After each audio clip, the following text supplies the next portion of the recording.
आप सबों का गुड मॉर्निंग। एक बार पुनः मैं हाजिर हूँ आप सबों के लिए पार्ट्स स्पीच का चौथा सीरीज लेकर, जिसमें आज हम आप लोगों को एडजेक्टिव के बारे में संक्षिप्त विवरण देंगे।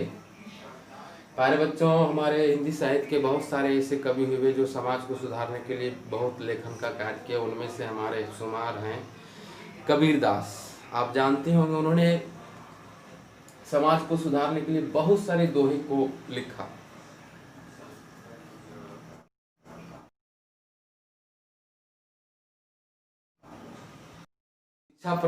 शिक्षाप्रद दोहे है वो ये है कि जाति न पूछो साधु की, पूछ लीजिए ज्ञान, मोल करो तलवार का, पड़ा रहन दो म्यान। तो इसी दोहे के साथ में आज मैं प्रारंभ करना चाहूँगा।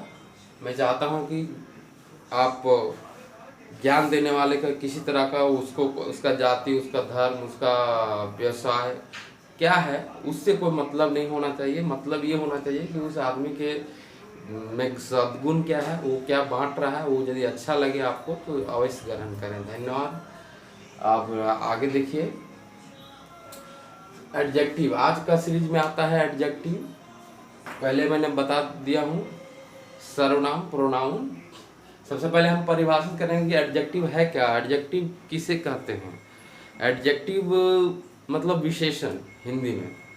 तो विशेषण में यदि ना हटा देंगे तो विशेष आएगा, यानी वैसे शब्द जो किसी संज्ञा या सर्वनाम का विशेषता बतलाता है। प्यारे दोस्तों, भाइयों, विशेषण बच्चों, इंग्लिश में हम कृपया एडजेक्टिव इज ए किसी भी वर्ड तरह व्हिच के सुझाव के लिए क्वालिफाइज कमेंट करें the quality of a noun ताकि और मैं ये प्रोनाउन। अपनी वीडियो में वह शब्द जो किसी हुए संज्ञा गलतियों को सर्वनाम का अगली वीडियो विशेषता में सुधार बतलाता है, सकूं। उसे हम धन्यवाद। विशेषण कहते हैं।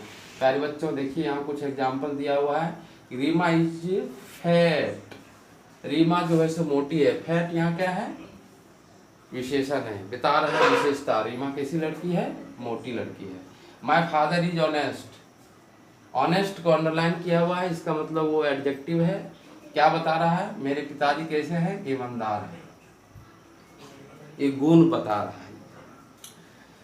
तो आगे हम चलते हैं कि काइंड्स ऑफ एडजेक्टिव। प्यारे बच्चों, आप बहुत सारी किताबों में देखे होंगे कि एडजेक्टिव कहीं कहीं 7 तो कहीं 8 दिया रहता है। तो कोई दिक्कत नहीं है, 8 तब हो जाता है जब हम एडजेक्टिव ऑफ क्वालिटी को एक अलग ढंग से परिभाषित करते हैं, जैसे चाइनीज अमेरिकन, तो उसको हम बोल देते हैं प्रॉपर एडजेक्टिव।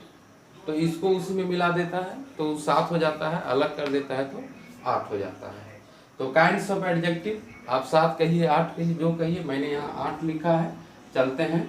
पहला क्या है, एडजेक्टिव ऑफ क्वालिटी। क्वालिटी का मतलब आप लोगों को समझ में आते हो ही होगा। क्वालिटी मतलब गुण, गुणवाचक विशेषण।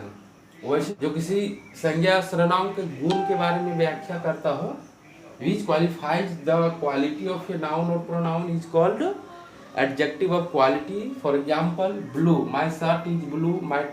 My T-shirt is blue. This is new fan. ये सारे शब्द जो है सो एडजेक्टिव ऑफ क्वालिटी है। यदि हम क्वेश्चन अराइज करेंगे ऑफ व्हाट काइंड ऑफ और शर्ट, ऑफ व्हाट काइंड और पेन, तो एक आंसर आएगा कि my T-shirt is blue colour, my shirt is blue colour. तो ब्लू जो आ रहा है वो क्या होगा, क्वालिटी नाउन। तो ये जो ब्लू शब्द है वो विशेषण हो गया। सेकंड में आता है एडजेक्टिव ऑफ क्वांटिटी, परिमाण। बच्चों, यहाँ परिमाण और परिणाम दो शब्द हैं। तो परिणाम मतलब रिजल्ट, परिमाण मतलब क्वांटिटी, मात्रा। वह विशेषण जो मात्रा का बोध कराता हो, much, some, enough, much milk you drink. तो इसको हम हाउ मच क्वेश्चन अराइज करेंगे और तो ये एडजेक्टिव ऑफ क्वांटिटी को आसानी से पहचान सकते हैं। थर्ड में आता है एडजेक्टिव ऑफ नंबर, संख्यावाचक। जो संख्या का बोध कराता है, I have 3 pens, I have 3 sister, only one, single, ये सब है संख्यावाचक विशेषण, यानी एडजेक्टिव ऑफ नंबर। अब इसको हम यदि पहचानने का प्रयास करेंगे तो हाउ मेनी से अराइज करते हैं, तो जो आंसर आएगा वो एडजेक्टिव ऑफ नंबर होगा। फोर्थ में आता है प्रॉपर एडजेक्टिव, जिसको मैंने पहले बताया, जैसे इंडियन हो गया, इंडिया से India is a country, and Indian मतलब भारतीय, अमेरिका से अमेरिकन माने अमेरिका वाले लोग, ये सारे जो हैं प्रॉपर एडजेक्टिव के अंतर्गत रखे जाते हैं। 5 नंबर में आता है बच्चों डिमॉन्स्ट्रेटिव एडजेक्टिव, संकेतवाचक, जो संकेत करता है। जैसे हम लोग प्रोनाउन पढ़ेंगे दिस दैट दोज दिस, तो यहाँ पर है दिस के बाद तुरंत यदि नाउन आ जाए, दोज के बाद तुरंत नाउन आ जाएगा, तो वो दिस दैट दोज जो है वो एडजेक्टिव में परिवर्तन हो जाता है, और वो क्या होता है डिमॉन्स्ट्रेटिव एडजेक्टिव। 6 में है इंट्रोगेटिव, जो प्रश्नवाचक पूछता है, जैसे व्हाट कलर ऑफ और shirt, what colour is your shirt, आपका शर्ट जो है किस कलर का है, my shirt is blue colour. यह इंट्रोगेटिव हो गया। उसके बाद देखिए 7 में आता है डिस्ट्रीब्यूटिव एडजेक्टिव, विभाग सूचक, इच, आइदर, नेदर, ये सारे शब्द जो आते हैं वो एडजेक्टिव हैं, और वो कौन से एडजेक्टिव में आएंगे, डिस्ट्रीब्यूटिव एडजेक्टिव में। 8 नंबर आता है पॉसेसिव एडजेक्टिव, संबंधवाचक, जो संबंध बता रहा हो कि this is my house and this house is big,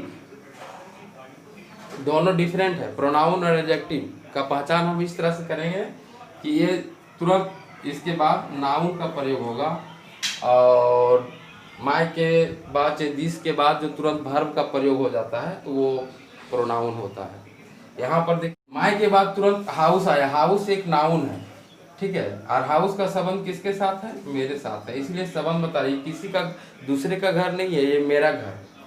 this is my house, तो दिस के बाद इज आ गया, तो दिस यहाँ जो प्रयोग हुआ है वो प्रोनाउन के रूप में प्रयोग हुआ है, इसलिए यहाँ पर जो है माय क्या है, एडजेक्टिव है। यहाँ हर डॉटर इज प्रेटी, तो ये हर क्या है, पॉसेसिव एडजेक्टिव है। माय क्या है, पॉसेसिव एडजेक्टिव है। अब एक उदाहरण देते हैं, this book is mean, this book is mean, देखिए बुक के बाद तुरंत दिस के बाद तुरंत बुक, यहाँ पर क्या हो गया, ये पॉसेसिव एडजेक्टिव, क्योंकि दिस के बाद तुरंत नाउन आया। यहाँ लिखेंगे this is my book, this is my book, तो वहाँ दिस का है पॉसेसिव प्रोनाउन, इसलिए व्यापक रूप से यदि आप पढ़ेंगे तो बहुत दिन लगेगा, इसलिए इन्हीं चंद शब्दों के साथ कि learning is a continuous process, बच्चों सीखता रहिए, जीवन भर आदमी सीखता रहता है। Thanks for watching.